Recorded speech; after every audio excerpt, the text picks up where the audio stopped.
hable directamente a esa persona, o a ti, o a mí, y que podamos escuchar su voz y hacer los cambios necesarios en nuestra vida para glorificar su nombre.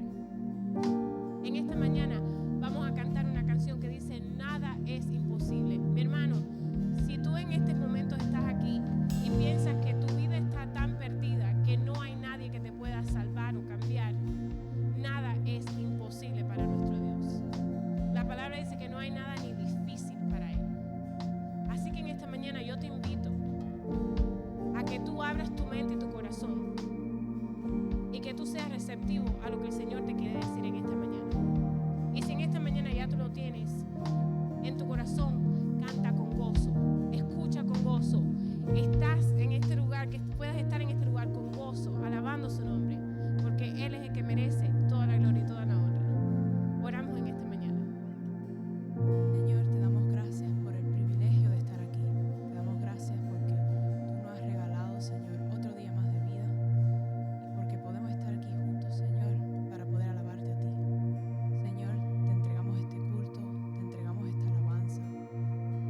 Te pedimos, Señor, que tú abras nuestros corazones, Señor, que nosotros podamos entregarnos completamente a ti, Señor. Que cualquier problema, Señor, que tengamos, cualquier carga, que te lo entregamos, Señor, y que podamos concentrarnos y mirarte solamente a ti, Señor, a tenerte en el lugar que tú mereces, Señor, y poder alabarte no solamente aquí cuando estemos en la iglesia juntos, sino en cada momento de nuestras vidas, Señor, para poder creer fielmente lo que dice esta alabanza, que nada es imposible, Señor, para ti.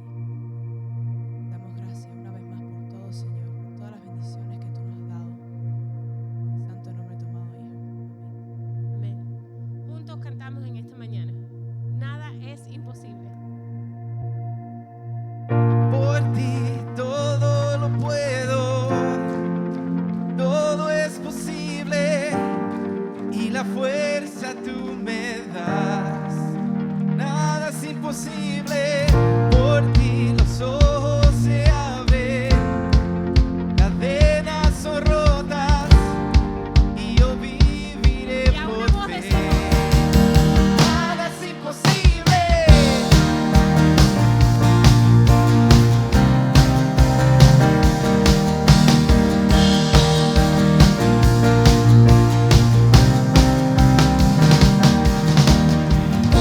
Yo viviré por lo que veo.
versículos que el pastor mencionó, o uno de los capítulos, ya yo lo había estudiado y ese mismo texto me había dado tanta esperanza que lo quiero compartir con ustedes en esta mañana. Y es Jesús orando por sus discípulos. Ahí en Juan 17 dice, desde el 17, santifícalos en tu verdad, tu palabra es verdad. Como tú me enviaste al mundo, así yo los he enviado al mundo, y por ellos yo me santifico a mí mismo, para que también ellos sean santificados en la verdad. Y dice el versículo 20, mas no ruego solamente por esto, sino también por los que han de creer en mí por la palabra de ellos, para que todos sean uno, como tú, oh Padre, en mí y yo en ti. Que también ellos sean uno en nosotros, para que el mundo crea que tú me enviaste. La gloria que me diste, yo les he dado, para que sean uno, así como nosotros somos uno. Yo en ellos y tú en mí, para que sean perfectos en unidad, para que el mundo conozca que tú me enviaste y que los has amado a ellos como también a mí me has amado. Padre, aquellos que me has dado, quiero que donde yo estoy, también ellos estén conmigo, para que vean mi gloria que me has dado, porque me has amado desde antes de la fundación del mundo. Padre justo, el mundo no te ha conocido, pero yo te he conocido, y estos han conocido que tú me enviaste. Y les he dado a conocer tu nombre, y lo daré a conocer aún, para que el amor con que me has amado esté en ellos y yo en ellos. En esta mañana, que este pasaje sea como un bálsamo. El Hijo de Dios, el Creador del mundo, el que existió antes de la fundación del mundo, le está diciendo a su Padre, al Dios Creador omnipotente, que Él quiere que tú y yo seamos amados por Él, como mismo Dios ama a su Hijo. Mis hermanos, esta palabra que el Señor nos ha dado no es algo pasajero que podemos cantar y decir no hay otro nombre igual como el de Cristo. Es una intersección del Hijo al Padre por ti y por mí, diciéndole a Él que como Dios ama a su Hijo, también nos ame a nosotros, haciéndonos coherederos con Él del amor de Dios. El amor que no era o que no merecíamos tú y yo por nuestra condición de pecadores. Lo que tú y yo necesitábamos o merecíamos por este Dios que Cristo lo llama justo era muerte y condenación eterna. Pero Jesús nos ama tanto que intercedió al Padre por nosotros y le dijo, como tú mismo me amas a mí, ámalos a ellos. El amor que tú me has dado a mí, extiéndeselo a ellos porque tú me los diste y ellos ya son tuyos. En esta mañana, si tú no tienes en tu mente otra razón por la cual agradecerle al Señor, agradécele por esto. Porque Cristo te ha extendido lo que le merecía a Él, lo que por su naturaleza le corresponde, que es estar en la presencia del Señor, y Él nos los ha dado a ti y a mí. En esta mañana cántale porque Él es digno de recibir toda gloria y toda la honra, y porque en agradecimiento por este regalo tan grande que Él nos ha dado a través de su muerte y de su resurrección, tenemos tú y yo vida eterna con el Padre.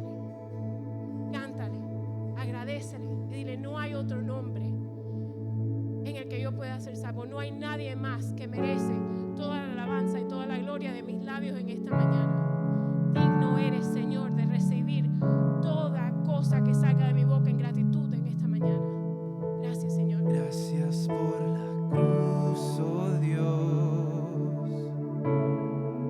el precio que pagaste por mí, llevando mi pecado ahí, sublime amor, tu gracia me salvó. Gracias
agradecemos por tu sacrificio y te agradecemos, Padre Celestial, por quien tú eres para nosotros.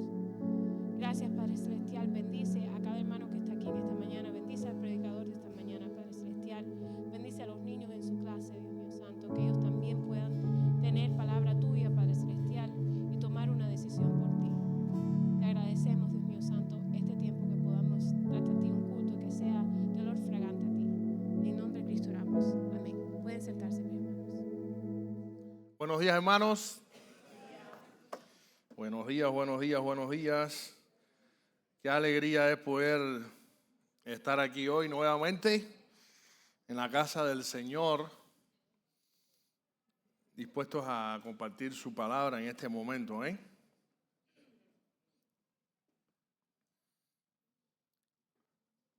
Muchos han sido los acontecimientos que de alguna manera u otra han impactado a la humanidad a través de su historia. Vamos a mencionar nada más algunos para ir comenzando a reflexionar sobre esto. El descubrimiento del fuego, ¿verdad que el fuego fue importante o no? Óyeme, importantísimo. La creación de la rueda. Hoy estamos aquí porque vinimos en un auto con ruedas. ¿Se imagina que hubiéramos tenido que venir hoy de Hialeah a pie porque no había en qué moverse? Importantísimo la creación de la rueda. La invención de la escritura. Aunque ya los muchachos casi no saben ni escribir, por lo menos de letra corrida, porque ya están las computadoras, y ahorita ya le hablas a la inteligencia artificial y te escribe por ti. Pero, indudablemente, la invención de la escritura fue algo trascendental. La creación y caída del Imperio Romano, la invención de la imprenta, año 1440, ayudó muchísimo incluso a la expansión de la palabra de Dios, importantísimo, por Johannes Gutenberg. El descubrimiento de América, 1492, por nuestro amigo Cristóbal Colón. La Reforma Protestante, 1517. Hoy estamos aquí gracias a que Martín Lutero y otros valientes estuvieron dispuestos a ¿qué? A basarse en la palabra de Dios para seguir adelante con el Evangelio. La Revolución Industrial, la Revolución Francesa, el descubrimiento de la penicilina, año 1928, por Alexander Fleming. Tristemente, las dos guerras mundiales. La creación de la ONU, al finalizar la segunda, en 1945. Ya viajando un poco más en el tiempo, la llegada del hombre a la luna, que ocurrió el 20 de julio de 1969. Famosa nave Apolo 11 de la NASA, comandada por Neil Armstrong. La caída del muro de Berlín. Una buena noticia para casi todos los que estamos aquí. El 9 de noviembre de 1989 se cayó el comunismo allá en Europa. No hace falta que se caiga en otros lugares, pero bueno, por lo menos el de Berlín se cayó en el 89. La invención de la internet ya más actualizado y de la inteligencia artificial. Es increíble la cantidad de sucesos que han impactado a la humanidad durante toda la historia. Sin embargo, vamos a estar hablando de un suceso que supera infinitamente a todos estos, por el simple hecho de que tiene trascendencia eterna. Sí. Me refiero a la resurrección de Cristo, el evento más trascendental de la historia. He titulado este sermón, Evidencias Bíblicas, los profetas lo anunciaron. Vamos a orar. Señor, gracias porque estamos aquí en tu santo templo y te pedimos ahora que tú nos hables a través de tu palabra, que toques corazones, oh Señor, para arrepentimiento y fe en ti, para salvación, y que dirijas cada palabra que salga de mi boca, Señor. Ayúdanos humildemente a estar dispuestos a escuchar y a poner en práctica, oh Dios, lo que aprendamos de ti. En el nombre de Jesús. Amén. Hermano, desde la antigüedad la idea de la resurrección estuvo presente en el pueblo de Dios. En Génesis 22 leemos uno de los pasajes más impactantes de la Biblia. Y es cuando Abraham marcha hacia un monte que Dios le indicó, monte Moriah, a sacrificar a su hijo Isaac, el hijo de la promesa. Después de haber esperado tanto tiempo, Dios le pide a su siervo Abraham que sacrifique a su hijo. Una de las historias más escalofriantes de la Biblia. Y cuenta este pasaje que ya estando en el lugar prácticamente, el joven, el adolescente Isaac le dice a Abraham: Padre, aquí tenemos la leña, tenemos el fuego, pero ¿y el cordero dónde está? El sacrificio. ¿Y cuál fue la respuesta de Abraham? Dios proveerá el cordero, hijo mío. Lo cierto es que Abraham estaba convencido de que Dios podía, porque era así de poderoso, levantar incluso de los muertos a su hijo Isaac después de que éste lo hubiera crucificado.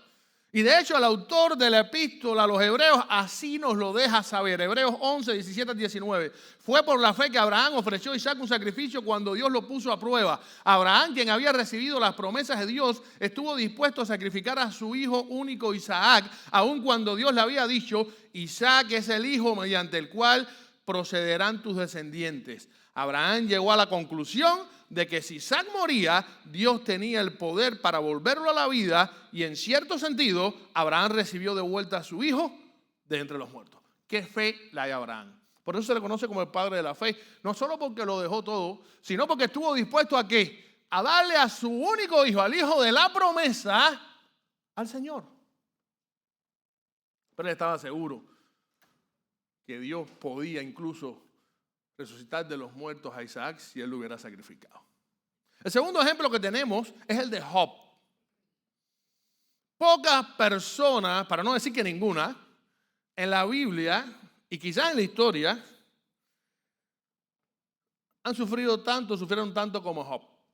Un hombre justo que fue probado, a pesar de ser un hombre justo, por Dios hasta lo sumo. Perdió sus hijos, perdió su familia, perdió sus riquezas, perdió su salud, estaba en un momento de desesperación. Sin embargo, en medio de su más terrible sufrimiento, este hombre de Dios declaró, Job 19, 25 y 26, yo sé que mi Redentor vive y que al final se levantará sobre el polvo, y cuando mi piel haya sido destruida, todavía veré a Dios con mis propios ojos. Job estaba claro que resucitaría, porque sabía quién era su Redentor. Y por último, por citar solo tres ejemplos, tenemos el caso de Marta, la hermana de María y de Lázaro. Tras la muerte de Lázaro, un hecho muy conocido por la cristiandad, está ahí en la Biblia, Marta tiene una conversación con Cristo. Cristo llegó aparentemente tarde. Hacía 4 días que Lázaro había muerto. De hecho, dice la Biblia que ya que sucedía con el cuerpo de Lázaro, hedía, apestaba. Ya estaba en descomposición. Y llegó Cristo a esa hora, fresco como una lechuga. Y cuando se encuentra con Marta, antes de llegar al lugar donde estaba, antes de llegar a la tumba, Cristo le aseguró a Marta: Marta,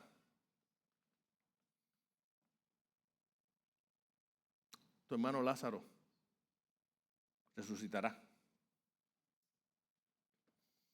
¿Y cuál fue la respuesta de ella? Sí, Señor, yo sé que resucitará el día de la resurrección en el tiempo final. Ella sabía que Lázaro resucitaría algún día. Y ahí cuando Cristo le respondió: ¿sabes qué? Yo soy la resurrección y la vida. El que cree en mí vivirá para siempre, nunca morirá. En sentido general, los israelitas creían que algún día, como Marta, todos iban a resucitar para morar eternamente con Dios. ¿Y por qué tenían esta certeza? Porque hermanos, ellos confiaban en un Dios que era omnipotente, regidor del universo, dador de la vida, con poder incluso sobre la muerte. Y eso les hacía depositar total confianza en ese Dios. Por su parte, los israelitas también daban por seguro que algún día Dios iba a enviar al mundo a un Mesías, al ungido, que iba a derrotar a todos los enemigos de la nación israelita e instauraría un gobierno mundial sobre el resto de las naciones. Ellos estaban seguros de esto porque las escrituras lo decían. Y el hecho de que el pueblo de Israel haya estado tanto tiempo bajo el yugo de naciones extranjeras, porque el pueblo de Israel, cuando analizamos la historia, fue esclavo de muchas naciones durante su historia, hizo que se aferraran cada vez más a esta promesa. Estaban en total expectativa de que llegara el Mesías en cualquier momento. Y por su parte, los líderes religiosos del pueblo de Israel se encargaron de enseñar sistemáticamente al pueblo la idea del Mesías rey como conquistador. El Mesías vendría, arrasaría con los enemigos, conquistaría todas las naciones, implantaría ese reino mundial de que hablamos hace unos minutos. Y es por eso que cuando Cristo hizo su entrada triunfal a Jerusalén, y en ese momento la multitud que lo rodeaba entendió que él era el Mesías, o lo creyó al menos en ese momento, comenzaron a dar vítores, a gritar, frases salidas de los salmos, como si fuera el rey entrando, el rey conquistador que tanto llevaban esperando. Hosana al hijo de David que viene en el nombre de Dios. Y recuerdan que le pusieron como una especie de alfombra con sus mantos y con las ramas. ¿Recuerdan? Celebraciones que solo se le dedicaban a los conquistadores y a los reyes. Por todas estas razones, tenemos que entender que para un judío era impensable que el Mesías pudiera morir. Porque la idea que tenía era de un Mesías conquistador invencible. Que de hecho, entre paréntesis, lo es. Vamos a ver de qué manera y cómo. Sí, y si el Mesías, según ellos, no podía morir, no tenía sentido entonces que podía o debía resucitar. Un análisis, por cierto, que estaba muy lejos al perfil de siervo sufriente que podemos encontrar en Isaías capítulo 53, al perfil de siervo sufriente que Isaías describe sobre el Mesías que ellos tanto estaban esperando. Y esto es una realidad que nosotros no podemos obviar. Simplemente el concepto que los judíos tenían sobre el Mesías era muy limitado, ya que estaba condicionado por sus propias creencias y tradiciones.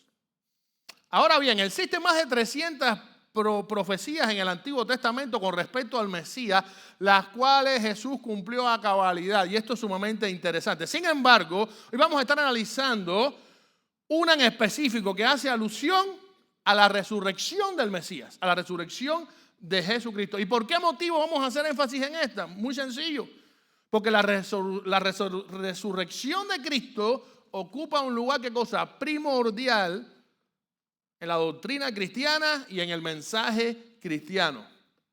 Como dijera el apóstol Pablo, si Cristo no resucitó, vana es nuestra fe y vano es nuestro mensaje. En otras palabras, hermano, si Cristo no hubiera resucitado de los muertos, la doctrina cristiana fuera insostenible. No tendría razón de ser. Fuera una mentira, fuera vana, fuera falsa. Lo cierto es, hermanos, que tanto Cristo, Pedro como Pablo citaron pasajes de la ley, de los salmos y de los profetas, o sea, pasajes del Antiguo Testamento, para resaltar la resolución de Jesucristo como pieza vital dentro del Evangelio. Y uno de estos pasajes es precisamente que vamos a analizar hoy. Isaías 53, versículos del 10 al 12. Y vamos a leerlo a continuación. Isaías 53, versículos del 10 al 12. 3 versículos muy conocidos de la Biblia. Y dice así la palabra de Dios. Con todo eso, Jehová quiso quebrantarlo, sujetándole a padecimiento. Cuando haya puesto su vida en expiación por el pecado, verá linaje y vivirá por largos días, y la voluntad de Jehová será en su mano prosperada. Verá el fruto de la aflicción de su alma y quedará satisfecho. Por su conocimiento justificará a mi siervo justo a muchos y llevará las iniquidades de ellos. Por tanto, yo le daré parte con los grandes y con los fuertes repartirá despojos, por cuanto derramó su vida hasta la muerte y fue contado con los pecadores, habiendo él llevado el pecado de muchos y orado por los transgresores. Acabamos de leer los 3 últimos versículos de Isaías 53. Pero esta es una porción bíblica que comienza desde el capítulo anterior, desde el capítulo 52, versículo 14, que se conoce con el subtítulo de El siervo sufriente. Nombrada así, en franca alusión ¿a qué? A los sufrimientos que experimentó el Mesías, o sea, Jesús, en la cruz del Calvario por nosotros. El siervo sufriente. Y es posible que cuando leamos a primera vista este pasaje, pudiéramos tener alguna que otra duda. Puede surgir una pregunta clásica que a través de los siglos mucha gente se ha hecho. Y que mucha gente ha utilizado para criticar el pasaje y para intentar desacreditarlo. Y esa pregunta es, ¿cómo podemos saber que el profeta Isaías en este pasaje, en estos versículos, se está refiriendo al Mesías y no a otra persona? Una buena pregunta, pero ¿saben qué? No hay mejor respuesta que la Biblia misma pueda darnos. ¿Recuerdan la famosa historia del etíope, eunuco y de Felipe? Muchos años después, varios siglos después de esta profecía, cuenta la Biblia que uno de los diáconos de la primera iglesia, Felipe, conocido también como el evangelista, guiado por el Espíritu Santo, se acercó a un carruaje que iba por el desierto, comandado por un funcionario de la reina de Etiopía. No se menciona el nombre de este sujeto, pero era un eunuco, funcionario de los grandes. Parecía que había venido a Jerusalén a adorar, parecía que era un prosélito judío. Y guiado por el Espíritu Santo se acerca al carruaje de este hombre Felipe, y precisamente cuando llega y se encuentra este hombre, adivinen qué pasaje estaba leyendo. Isaías 53. Y aprovechando la llegada de Felipe, este hombre, cuando está leyendo específicamente los versículos 7 y 8, le hace la gran pregunta a Felipe. Hermano, dime algo. Se ve que este hombre estaba algo desconcertado, tenía una duda, pero al menos fue sincero. Isaías aquí, el profeta, ¿está hablando de él o de otro? Y es entonces que Felipe dice que comenzando de ese mismo pasaje, les puso el evangelio de Jesucristo. Porque precisamente sobre Jesucristo estaba hablando ese pasaje. Por lo tanto, no hay duda, hermano, que está hablando, o que Isaías 53 nos está hablando de Jesucristo. Sí, de ese Jesucristo que 700 años después de que Isaías escribió esta profecía, las cumplió a la perfección. Por lo tanto, hoy vamos a analizar 3 evidencias bíblicas sobre la resurrección de Jesucristo que podemos encontrar en este importante pasaje. Ya sabemos que habla de Jesucristo, ya sabemos que Isaías profetizó todo esto unos 700 años antes de que Cristo naciera. Ahora vamos a ver 3 evidencias bíblicas que nos demuestren cuán trascendental y cuán importante fue esta resurrección. La primera de estas es que la resurrección de Cristo estableció su descendencia espiritual, o sea, la descendencia espiritual de Cristo. Dice Isaías 53, versículo 10, con todo esto Jehová quiso quebrantarlo, o sea, al Mesías, a Cristo, sujetándole a padecimiento. Cuando haya puesto su vida en expiación por el pecado, verá linaje, vivirá por largos días y la voluntad de Jehová será en su mano prosperada.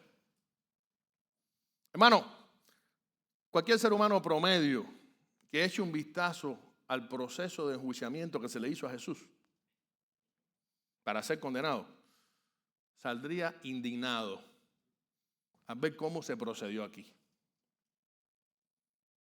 Varias razones hay para sentirse así. Partamos del hecho de que Cristo fue entregado por la envidia de los líderes judíos. ¿Sabía eso?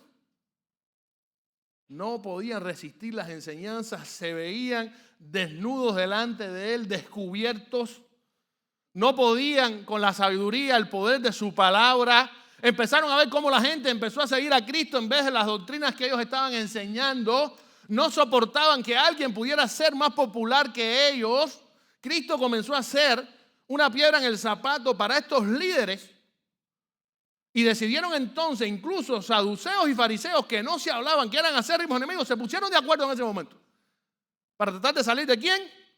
De Jesucristo. Por ahí empezamos. Estos líderes acusaron a Jesús ante el Sanedrín, que era el consejo judío, por blasfemo. Lo acusaron de ser blasfemo. Sin embargo, ante los romanos, ¿de qué lo acusaron? De querer erigirse como rey. Y como supuestamente el único rey era César, esto implicaba que este Mesías era un revoltoso que había que eliminar. ¿Se dan cuenta de la doble moral? ¿Cómo manejaron a conveniencias, acusaciones diferentes para salir de Cristo? Pero además lograron manipular a la multitud. Esa multitud tan voluble que días antes habían sido muchos de ellos sanados por Cristo, que habían visto la integridad de Cristo, de Jesús, durante 3 años y medio, que habían presenciado con sus propios ojos el poder de Cristo de una manera especial, como incluso se acercaba a los marginados, a los pobres.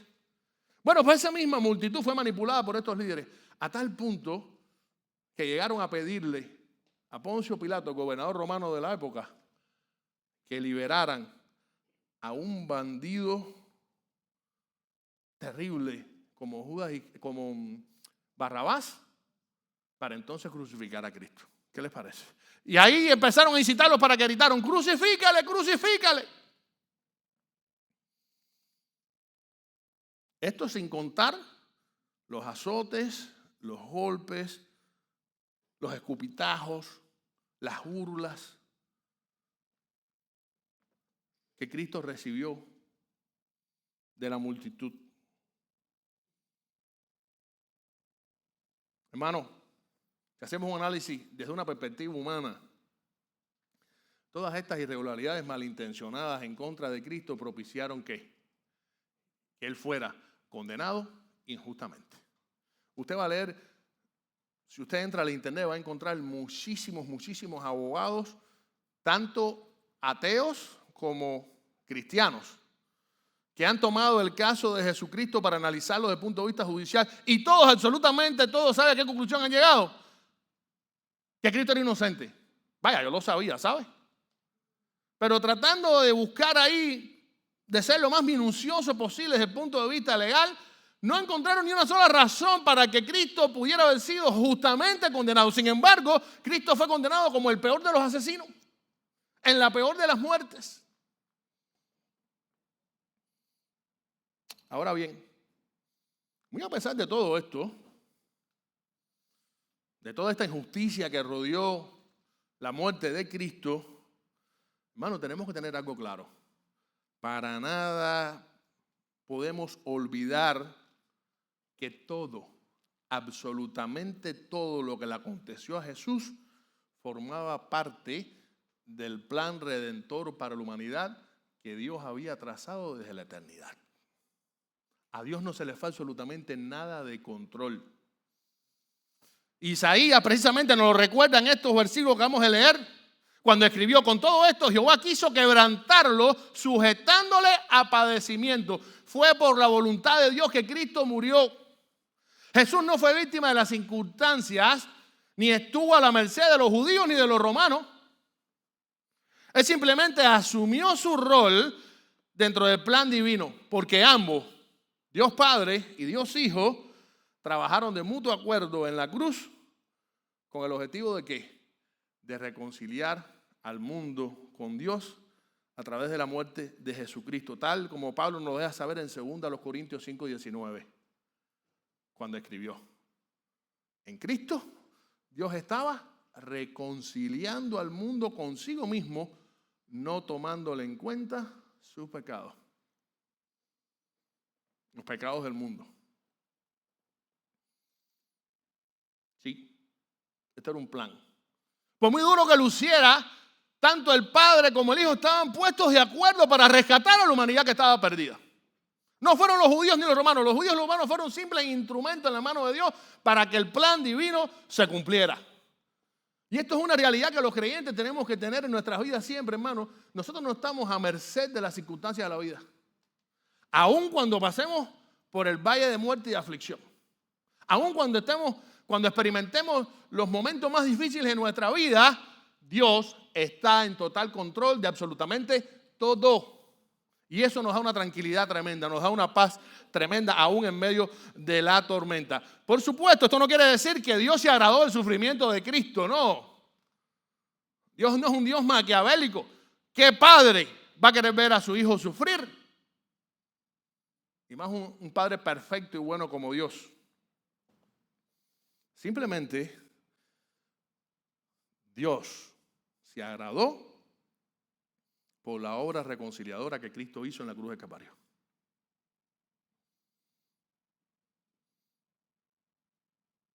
Si no, no estuviéramos tú y yo aquí, hermano. Si hubiéramos sido nosotros, por supuesto, no somos Dios, hubiéramos dicho, ¿qué va? Que muera otro si mi hijo es inocente. ¿Y morir por quiénes? No, ni siquiera por sus amigos buena gente.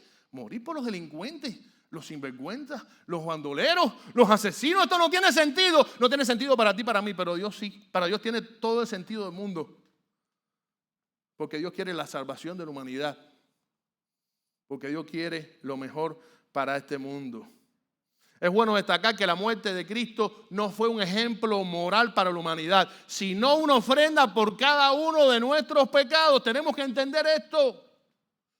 La gente sigue viendo la crucifixión de Cristo como un evento histórico, como un ejemplo tremendo de moralidad para las nuevas generaciones, pero en realidad lo que Cristo estaba haciendo ahí no era dejando un legado histórico, ni moral ni filosófico. ¿Era qué cosa?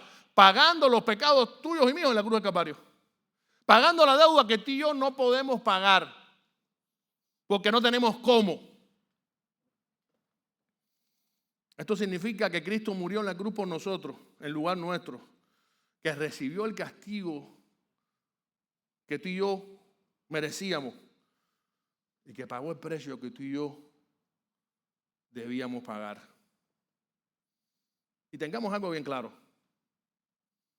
Cristo en la cruz no solo experimentó el dolor de los clavos y de la corona de espinas, ni de las torturas que recibió anteriormente. No. Sobre todo eso, sufrió el descomunal peso del castigo divino sobre él.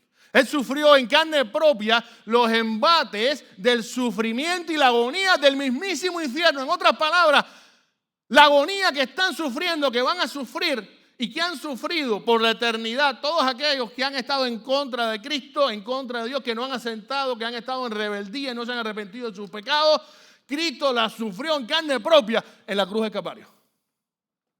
Mucho más que simples clavos y una corona de espinas en su cabeza. Y eso debiera hacernos meditar en algo, hermano.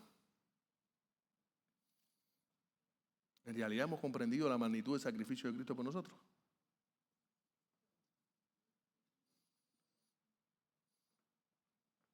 Cada vez que hablamos de la cruz de Cristo, en realidad hemos comprendido lo que en realidad sufrió por ti y por mí y la trascendencia de su sufrimiento para nuestras vidas. Sin embargo, el profeta deja claro que la hora del Mesías no terminaría con su muerte, sino que éste literalmente verá linaje, o sea, descendencia, vivirá por largos días y la voluntad de Jehová será en su mano prosperada. ¿Y cuánta razón tenía Isaías? Porque Cristo resucitó y vive eternamente para ver su linaje, o sea, sus descendientes espirituales, sus discípulos de todos los tiempos y lugares. Y desde ese entonces, su vida ha sido próspera y gloriosa, así como la vida de sus descendientes espirituales, de nosotros, de la iglesia, siempre honrando y obedeciendo la voluntad del Señor. Realidad esta que el apóstol Pedro recuerda enfáticamente por medio de esta gran declaración, que a nosotros los hijos de Dios nos recuerda quiénes somos. Primera de Pedro 2:9.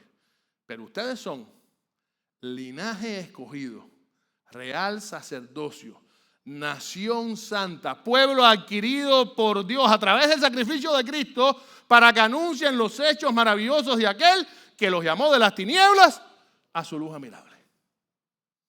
Mano, qué glorioso esto. Qué sacrificio tan especial. Tú y yo podemos hoy ser declarados descendientes espirituales de Cristo, gracias a que un día Él murió en la cruz y resucitó al tercer día. Y allí pagó la deuda eterna que tenemos con Cristo, que tenemos con Dios, disculpen. Y a modo de reflexión te hago esta pregunta individualmente, amigo que estás aquí. ¿Eres tú parte de la descendencia espiritual de Cristo ya? ¿Perteneces a su pueblo y linaje? Número 2, segunda evidencia bíblica de este pasaje. La resurrección de Cristo validó con satisfacción su obra redentora. Dice Isaías 53:11, verá el fruto, refiriéndose al Mesías, sigue Isaías profetizando aquí, verá el fruto de la aflicción de su alma y quedará satisfecho. Por su conocimiento justificará mi siervo justo a muchos y llevará las iniquidades de ellos. Otra gloriosa noticia, otra gloriosa profecía que se cumplió, que Cristo cumplió siglos después. Y hago una pregunta. ¿Alguna vez cualquiera de nosotros aquí ha invertido mucho tiempo y esfuerzo en una tarea muy difícil? Que te haya sacado de verdad las canas. Esa que te ha extenuado hasta el máximo. Que te pareció incluso que era imposible realizar. ¿Verdad que de alguna manera u otra a todos nos ha pasado así? Pero ahora yo pregunto, ¿y cómo te sentiste después que pudiste lograr tu objetivo? A pesar de el sudor, el sacrificio, las lágrimas, los desvelos, te pregunto, ¿cómo te sentiste? Hagamos un pequeño esto y vamos a ver un pequeño video que nos va a ayudar a interiorizar este segundo aspecto del sermón.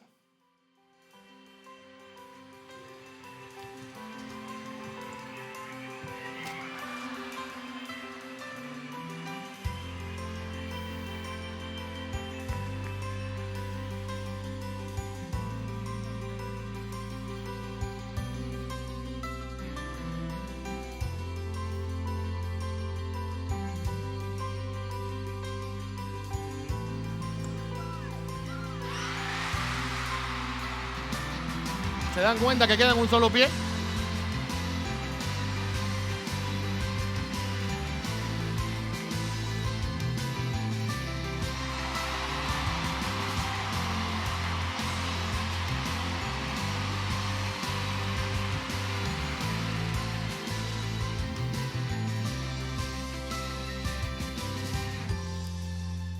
Uno de los momentos más gloriosos en la historia de las Olimpiadas modernas. Año 1996, con sede en Atlanta. Esta jovencita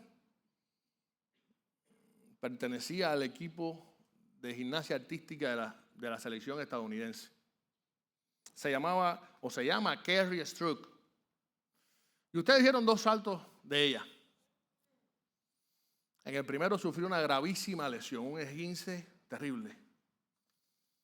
Cuando muchos le aconsejaron que no siguiera compitiendo en pro de su salud, ella decidió un último intento. Y ese último intento lo ejecutó casi a la perfección, soportando un dolor indecible, casi inhumano. Pero es que tenían que suceder muchas cosas para que pudiera todo salir bien. Uno tenía que soportar el dolor, hacer técnicamente todo, y cuando cayera, ¿cómo iba entonces a no moverse en el lugar si nada más podía utilizar un solo pie? Esto fue algo prácticamente milagroso lo que sucedió. Cuando cayó, cae prácticamente en un solo pie, se queda por unos segundos para encontrar la puntuación del jurado. ¿Y saben qué sucedió? Ese fue el salto que decidió la medalla de oro por equipo para la selección norteamericana. Por primera vez en la historia, Estados Unidos se coronaba en esta modalidad. Y lo más llamativo de esto, y por lo que quedó también en la historia, fue que a pesar del dolor, de las dificultades, de todo lo que sufrió, esta joven jamás perdió su sonrisa, su gratitud hacia el público. Y en diferentes entrevistas que después, imagínense, después fue la heroína, de la selección norteamericana y de toda esta nación, que aquí mismo eran las Olimpiadas. Imagínense usted, en todas las entrevistas siempre mostró alegría, regocijo por lo que había logrado. Ejemplo, ¿verdad? Una de las historias más brillantes, escritas con letras de oro en el olimpismo moderno. Hermano, yo me pregunto, si una simple atleta como Kerry sintió tanta alegría al ver el resultado de su sacrificio deportivo, seamos sinceros,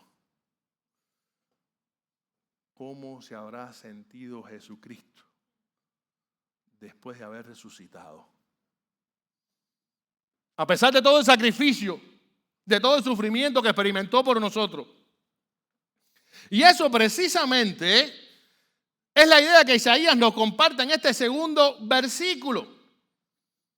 Una vez resucitado, Cristo miró con beneplácito su sufrimiento, su sacrificio, su muerte sustitutiva y expiatoria, mediante la cual justificó a muchos pecadores para siempre ante Dios.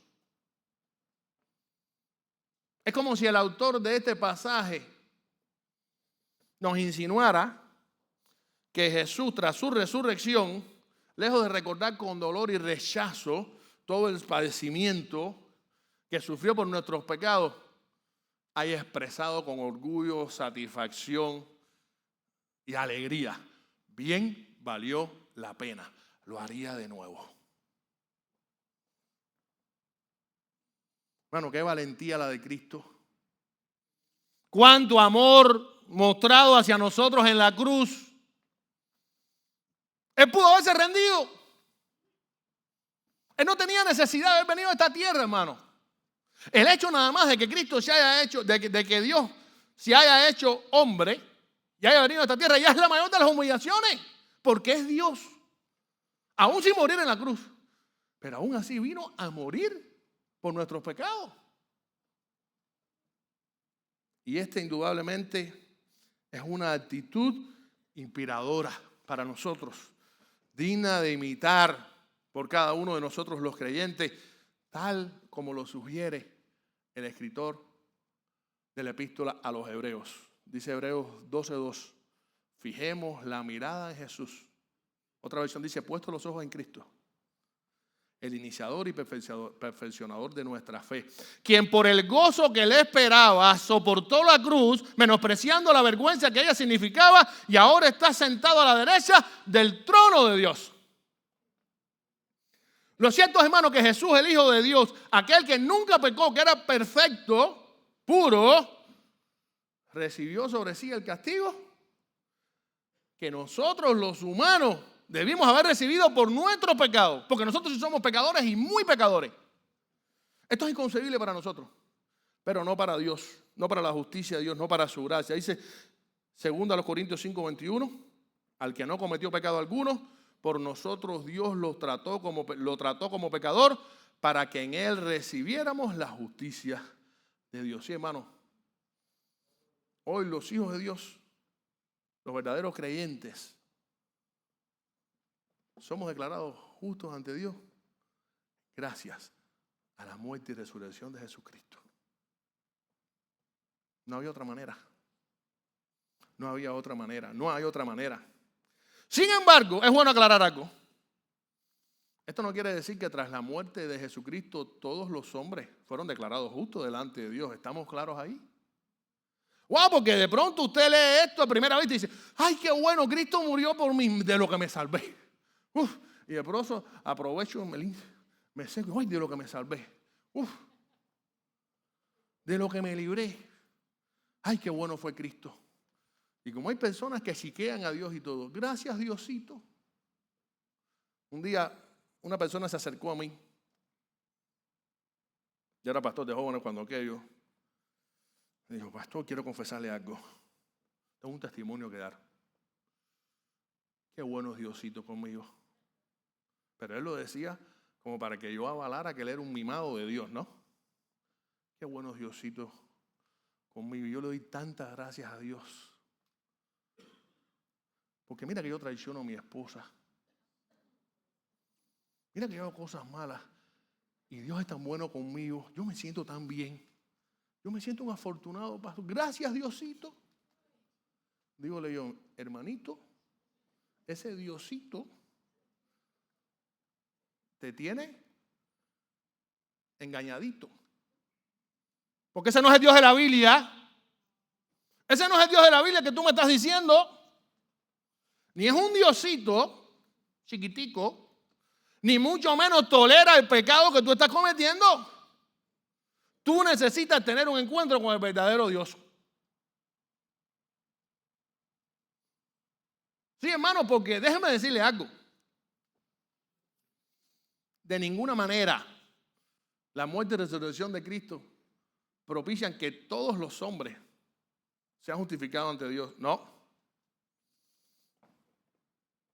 De hecho, este pasaje dice que fueron justificados muchos. Cristo murió por toda la humanidad, pero solo fueron justificados muchos. ¿Y saben por qué? Porque la Biblia nos enseña que nadie es justificado ante Dios por hacer buenas obras, por ser religioso, por creérselo a sí mismo o por alguna otra acción que pueda realizar. No, nadie es justificado por eso. Sino, solo son justificados ¿quiénes? Delante de Dios. Aquellos que depositan su fe en Jesucristo como único salvador de sus vidas y por lo tanto de esta manera se reconcilian con Dios y disfrutan de la paz eterna que solo Cristo puede darle. Esa es la realidad, no otra. Dice Romanos 8:5, justificados pues por la fe tenemos paz para con Dios por medio de nuestro Señor Jesucristo. No importa qué versión de Dios tú creas. No importa lo que te hayan enseñado desde niño sobre la religión. El único y verdadero Dios ha establecido que la única manera de llegar a Él y de reconciliarse con Él es aceptando a Cristo como Señor y Salvador de tu vida. Ese Cristo que resucitó, ese Cristo que fue profetizado por Isaías 700 años antes de morir y resucitar por ti y por mí. Ese Cristo que con gozo acudió a la cruz a pesar de saber el dolor que le esperaba para que tú y yo pudiéramos tener acceso a Dios. Qué buena noticia. En medio de tanto desastre que vivimos, qué buena noticia. Y es que una vez que hayamos sido justificados ante Dios, comenzamos entonces a experimentar ¿qué cosa? Una vida nueva por completo, con una naturaleza nueva, con una perspectiva nueva, con una nueva esperanza, libres ya para siempre de la culpa del pecado y de la condenación eterna, como dice 2 Corintios 5:17, de modo que si alguno está en Cristo, nueva criatura es. Las cosas viejas, gracias al sacrificio y resurrección de Cristo, ¿qué cosas? Ya pasaron. Aquí todas son hechas nuevas. Somos nuevas criaturas, a pesar de haber sido todo lo que quieras.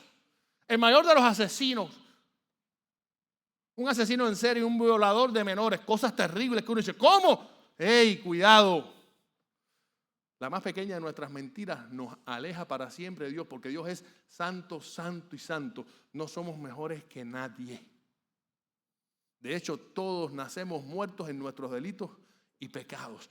Y a no ser por Jesucristo, no hay otra manera de reconciliarnos con Dios. Y pregunto, como reflexión para este segundo punto, ¿ya fuiste justificado por Cristo?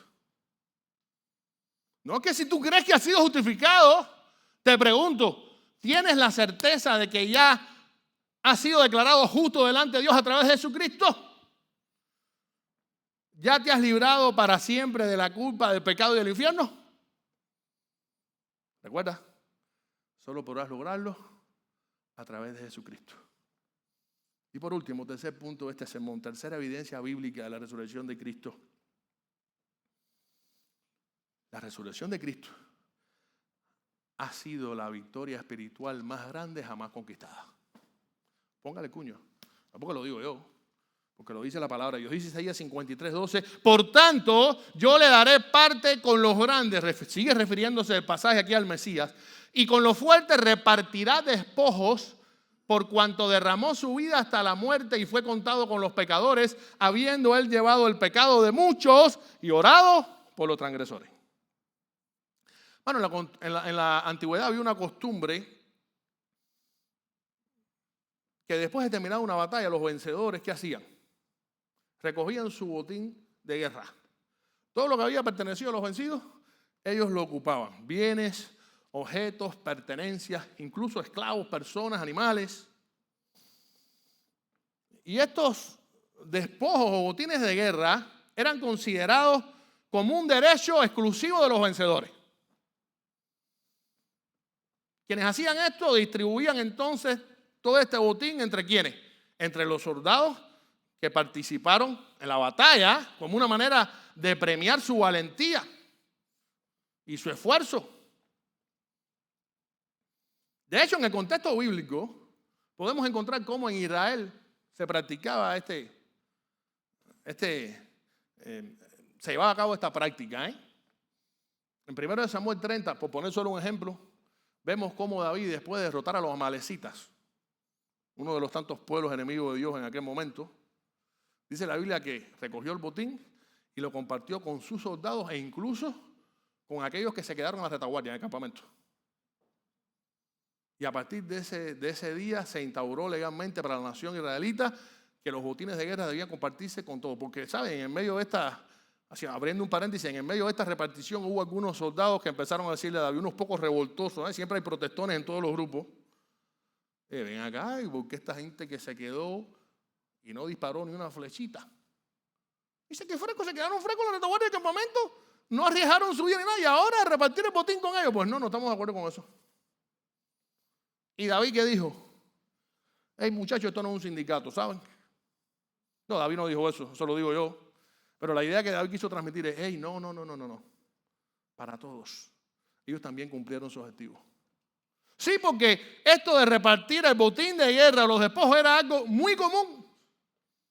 En la época en que Isaías escribió esto y utilizó esta frase, y llevando esto al plano espiritual, es evidente que tras la muerte y resurrección de Jesucristo, este ganó la mayor de las batallas. ¿Por qué? Porque en esa batalla derrotó para siempre a Satanás, al pecado y al infierno. ¿Puede existir acaso una victoria más trascendental que esta? Imposible. ¿Y saben qué? Una vez que Jesucristo fue declarado vencedor por Dios Padre, pregunto, ¿con quiénes creen ustedes que repartiría su botín espiritual?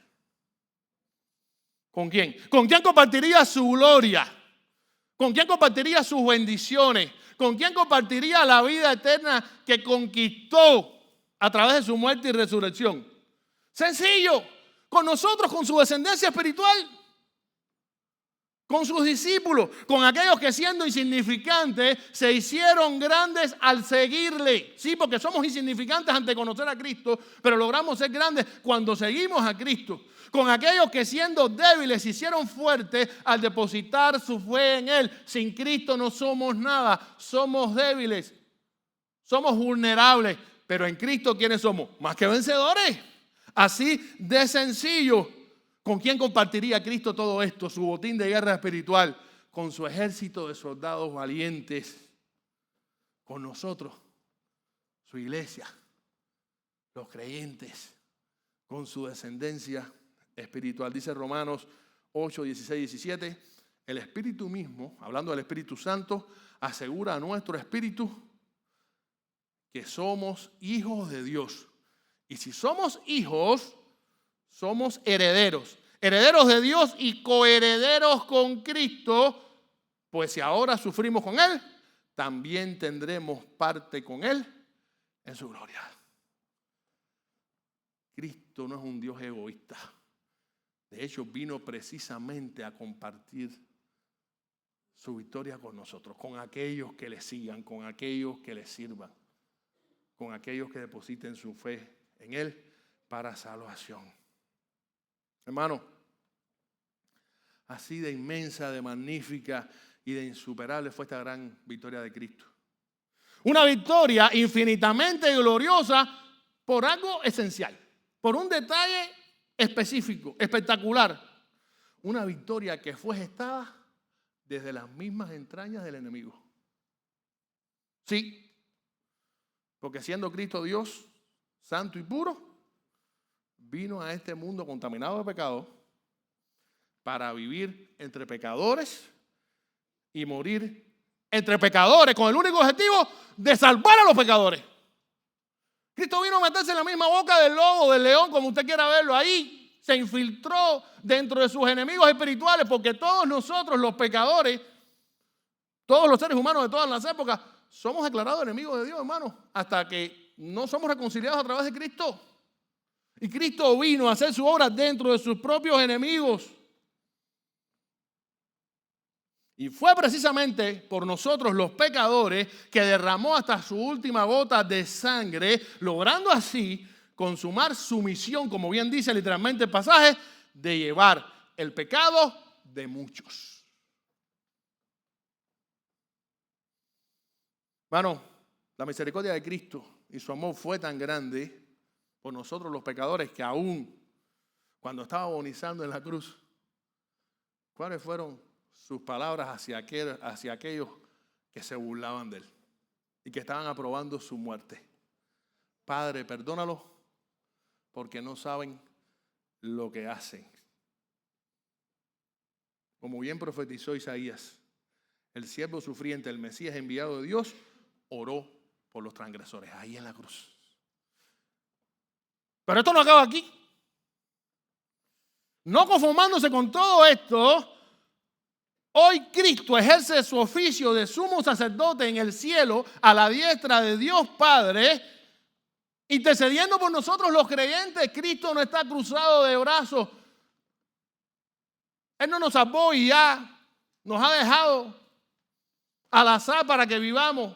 Ya saben lo que tienen que hacer, muchachos. No. Cristo está ahí todavía ejerciendo su oficio de sumo sacerdote por nosotros. Dice Hebreos 9:24, porque Cristo no entró en el santuario hecho por los hombres, el cual era un mero reflejo del verdadero, sino que entró en el cielo mismo para presentarse ahora ante Dios en favor de nosotros. Bueno, qué glorioso esto. Qué victoria tan gloriosa, única, exclusiva y trascendental que Cristo quiere compartir con nosotros, y de hecho ya ha compartido con nosotros los que le hemos aceptado. Y quiero hacer una pregunta también a modo de reflexión para este tercer punto. Personalmente, ¿estás seguro que tú formas parte del ejército victorioso de Cristo?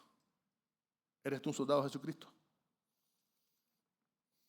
¿Ya has compartido su botín de guerra espiritual con Él? ¿Es Jesús tu sumo sacerdote que ahora mismo está intercediendo por ti ante Dios? La iglesia ahora en este momento, por favor.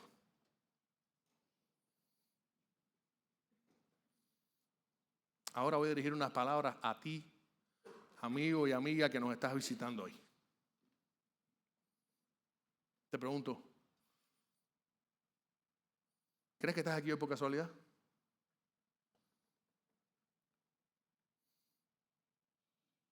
Yo no te digo por qué estás aquí, por qué motivo estás aquí.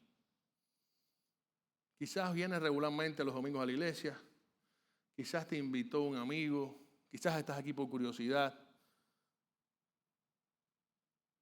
Pero yo no creo que estás aquí por casualidad. No importa lo que tú creas, tú no estás aquí por casualidad. ¿Y saben por qué no creo que estás aquí por casualidad? Porque acabas de escuchar un mensaje relacionado con el acontecimiento más trascendental de la historia.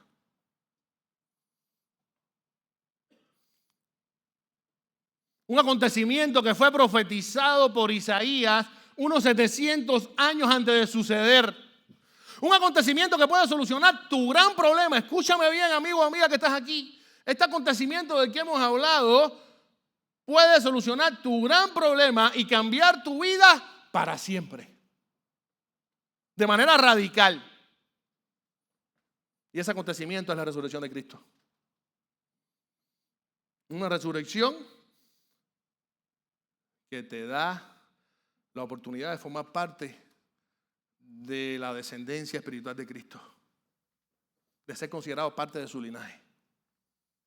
Una resurrección que validó, o sea, que confirmó, que avaló, que corroboró con satisfacción y gozo la obra redentora que Cristo hizo por ti.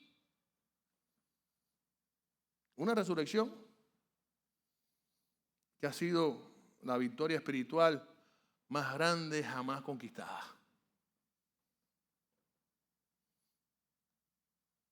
Y ahorita hablé de un término que quiero resaltar ahora. Tu gran problema.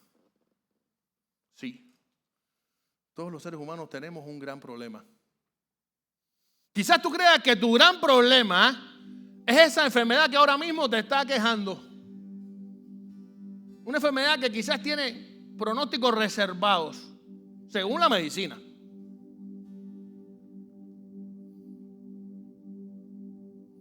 Quizás crees que tu gran problema es ese matrimonio que se está yendo a bolina, que estás perdiendo, o la crisis emocional o económica que estás enfrentando y que no sabes cómo salir de ella.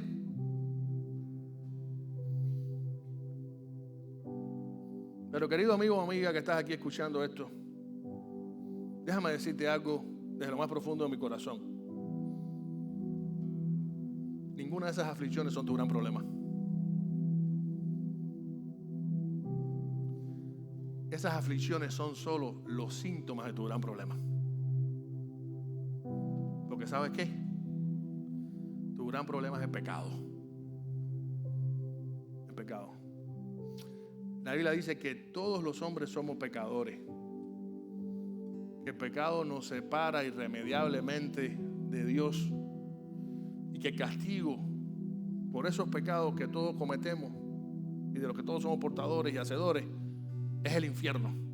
El infierno es un lugar de castigo y sufrimiento eterno. Sí. Hasta aquí las malas noticias. Pero Dios es tan misericordioso y te ama tanto que ha provisto una solución para tu gran problema. O sea, para tu pecado, para mi pecado.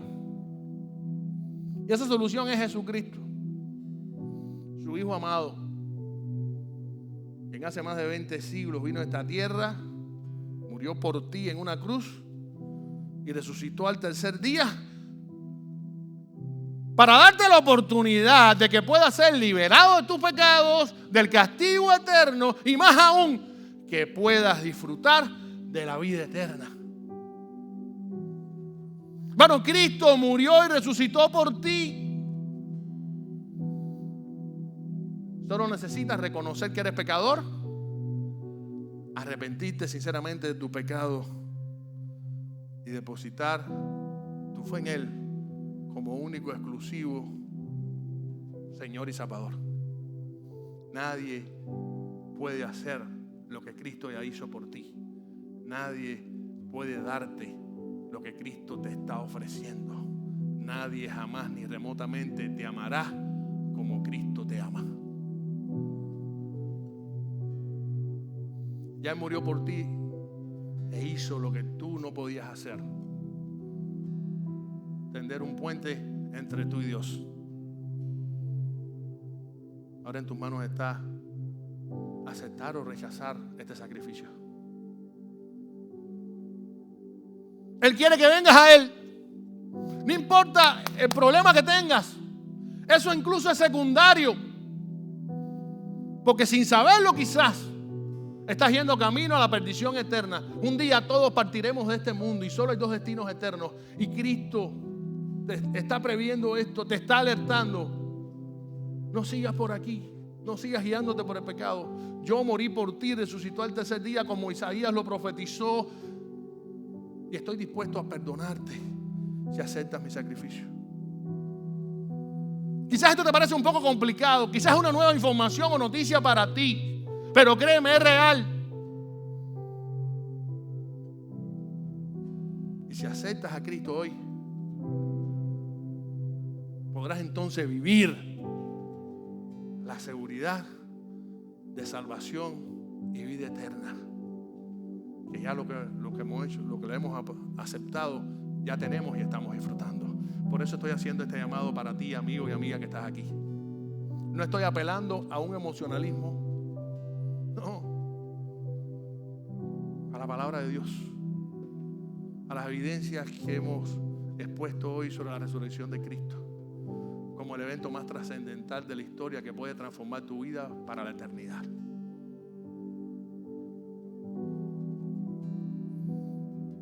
Y pregunto, ¿desea alguien hoy aceptar a Cristo como Señor de su vida?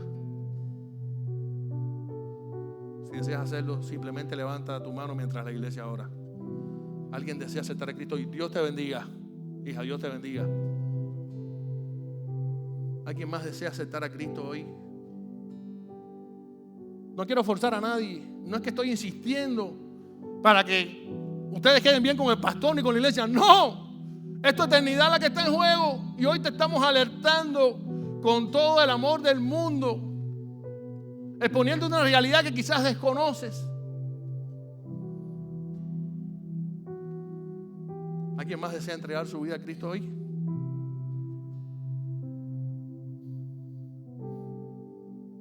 Dios te bendiga, hermana. Dice la Biblia que siempre hay gozo en los cielos cuando alguien, un pecador arrepentido, entra en Él. Bienvenida a la familia de Cristo. Y aunque ahora te espera una nueva vida llena de cosas nuevas, créeme que vale la pena. Quiera Dios que cada día y cada instante de nuestra vida tengamos en cuenta la verdadera magnitud de este sacrificio, la verdadera trascendencia e importancia de la resurrección de Cristo, centro de nuestra vida, de nuestra creencia y de nuestro mensaje. Vivamos pues para Cristo, gozosos, enfrentando cualquier dificultad, sabiendo que nos espera una vida eterna mucho más gloriosa y más grande que cualquier adversidad que estemos sufriendo. Vamos a orar. Dios mío, gracias, porque tú eres bueno y para siempre tu misericordia. Gracias porque en tu palabra encontramos evidencias más que suficientes para saber que Cristo murió y resucitó por nosotros para darnos vida eterna. Te pido que seas ahora con esta joven que levantó su mano, declarando que se arrepiente de sus pecados y que te acepta como Señor y Salvador de su vida, Señor. Sé con ella.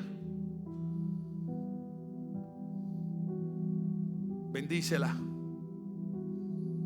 Que pueda mantenerse firme en tus caminos, oh Dios. Que nosotros como iglesia podamos apoyarla, instruirla y seguir caminando esta aventura de fe hasta que tú nos llames a tu presencia o vengas por nosotros, oh Dios. Bendícela, oh Dios, que este sea el primer día de su gozo y esperanza por la vida eterna que le ha regalado a través de Jesucristo. Sé con aquellos que no tomaron esta decisión, pero que están teniendo luchas internas en su corazón. Dios mío, confiamos en el trabajo incansable de tu Espíritu Santo, que les está convenciendo de juicio, de pecado y de justicia. Tú nunca descansas, Señor. Confiamos en ti. Y sé con nosotros los cristianos, los que ya te hemos aceptado. Ayúdanos a nunca olvidar tu sacrificio en su verdadera dimensión, Señor. Ayúdanos a que cuando creamos que no podemos, viajemos a la cruz del Calvario y podamos visualizarte ahí sufriendo por nosotros hasta lo sumo, el castigo que nosotros merecíamos y que tú sufriste por nosotros. Gracias, oh Cristo. Gracias, oh Dios. Jamás podremos pagarte, pero queremos seguirte y compartir con otros esta gran noticia de salvación que quieres que compartamos hasta lo último de la tierra. Ahora guíanos, bendícenos y perdona nuestras faltas y nuestros pecados. En el nombre de Jesús. Amén. Hermano, le damos gracias a Dios por este tiempo.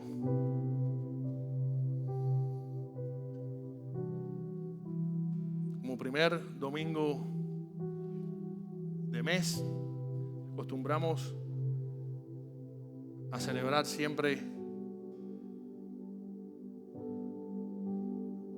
la Santa Cena.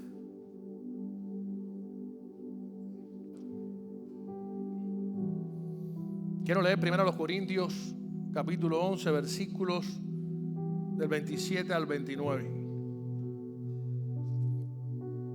Dice así la palabra de Dios. De manera que cualquiera que comiere este pan o bebiere esta copa del Señor indignamente será culpado del cuerpo y de la sangre del Señor. Por tanto, pruébese cada uno a sí mismo y coma así del pan y beba de la copa. Porque el que come y bebe indignamente sin discernir el cuerpo del Señor, juicio come y bebe para sí. Este acto que vamos a celebrar a continuación, esta celebración, esta conmemoración, no es un banquete para llenarnos la barriga. Es un acto solemne, basado precisamente en el hecho más trascendental de la historia sobre el que hemos predicado hace unos minutos: la resurrección de Cristo. Y aquí el apóstol está instando a todos aquellos que participemos de este acto solemne a estar conscientes de lo que estamos haciendo. Cristo entregó su vida por ti y por mí. Merece la mayor de las reverencias y la mayor dignidad en nuestra celebración. ¿A quiénes invitamos a esta celebración? Esta ordenanza, una de las dos ordenanzas que Cristo dejó junto al bautismo: aquellos que han entregado su vida a Cristo, que han sido ya bautizados por inmersión, que es la manera bíblica, o sea, se han sumergido en las aguas del bautismo y que estén ahora a plena comunión con el Señor. Vamos a tener ahora 1 o 2 minutos de oración y reflexión personal antes de pasar a la celebración de esta ordenanza.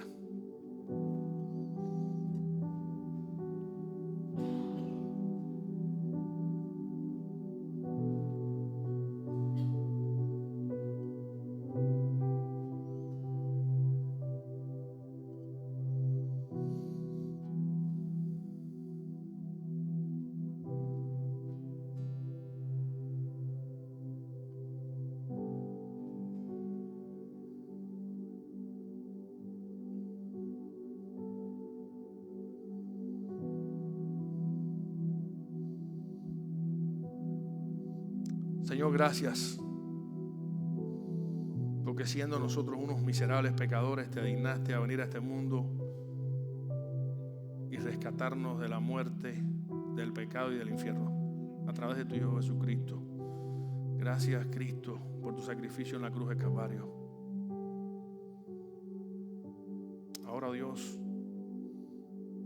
quiero pedirte que nos ayudes a ser dignos delante de ti, por medio de esta celebración, de esta ordenanza.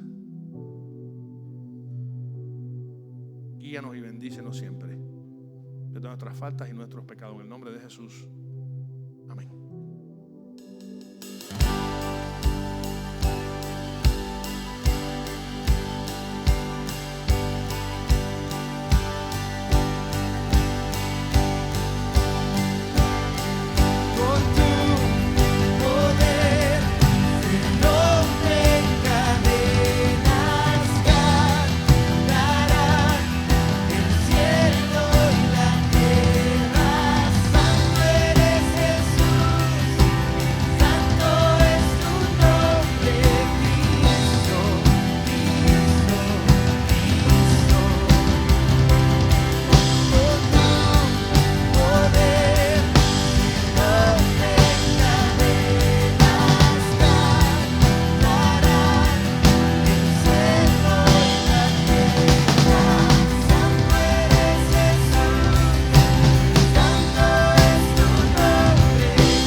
Damos gracias a Dios por este día tan glorioso, como todos los días, porque es tan glorioso estar vivo y disfrutar de la paz con Dios que nos ha dado a través de Jesucristo. Qué bueno que estamos aquí, siempre celebrando y adorando a nuestro Dios. Tenemos algunos anuncios pequeños que hacer. Dios mediante, este viernes vamos a estar celebrando las actividades de costumbre, como hacemos cada semana, 8:30 de la noche, cultos para niños, programa para jóvenes y culto de oración para los adultos, 8:30 de la noche, un espacio para toda la familia. Si tiene un espacio, venga y comparta con la familia de Dios, sea cual sea la edad que tenga, hay un espacio para todos. El próximo domingo continuaremos 10 de la mañana, clases bíblicas por edades. Venga para aprender y conocer más de la palabra de Dios. A las 11 de la mañana estaremos celebrando un culto similar a este, donde juntos alabaremos a Dios, expondremos su palabra y podremos disfrutar también de la comunión entre los hermanos. Hoy hemos comenzado una serie de sermones con énfasis evangelístico basados en la resurrección de Cristo. El domingo que viene estaremos celebrando, ¿qué cosa? Domingo de Ramos. De aquí a 2 domingos, domingo de resurrección. Y concluiremos el 4º domingo de este mes predicando de la resurrección de Cristo también. Del hecho más trascendental de la historia. Ese es el centro de nuestro mensaje, de nuestra fe. Por lo tanto, ¿qué podemos hacer para darle gloria a Dios en este momento tan trascendental? Hermano, ore por estas actividades, por estos mensajes. Invite a aquellos amigos, compañeros de trabajo, familiares que no conocen de Cristo, porque necesitan resolver su gran problema, que es el pecado con Dios, y solo a través de la predicación del Evangelio. Y no dejen nunca de predicarle, no dejen nunca de hacerlo, porque usted no sabe cuándo Dios toque sus corazones. Por lo tanto, asistamos, oremos, invitemos y prediquemos el Evangelio. Y confiemos en que Dios, como siempre, hará su parte. Si usted desea ofrendar cuando termine este servicio, puede hacerlo físicamente en el buzón de las ofrendas. Si desea hacerlo online, simplemente va al sitio alcancemiami.com, cliquea el cartelito que dice ofrendar y ahí se le explicará cómo poder hacerlo. De esta manera, hermanos, concluimos este servicio con una oración. Dios mío, gracias una vez más por tu Hijo Jesucristo. Gracias por la oportunidad que nos das de estar aquí, en tu presencia, alabando y glorificando tu nombre. Gracias porque a pesar de nosotros mismos, tú nos amas. Ayúdanos a ser fieles predicadores de tu palabra. Sé con cada domingo que estemos aquí ahora predicando, Señor, de tu evangelio. Prepara los corazones de aquellos que han de aceptarte, Señor. Apura nuestros pies y nuestros labios para poder invitar a otros, para poder proclamar tu evangelio, Señor. Y de esta manera recoger una cosecha tremenda, Señor, para tu gloria. Ayúdanos a siempre mantenernos humildes, oh Dios mío, porque este no es nuestro mensaje, es tu mensaje. Esta no es nuestra palabra, es tu palabra. Esta no es nuestra obra, es tu obra. Este no es nuestro poder, es tu Espíritu Santo. Guíanos, bendícenos y ayúdanos a siempre mantener nuestros ojos en Cristo, el autor y consumador de nuestra fe. En el nombre de Jesús te lo pedimos todo y te damos gracias. Amén. Dios les bendiga, hermanos.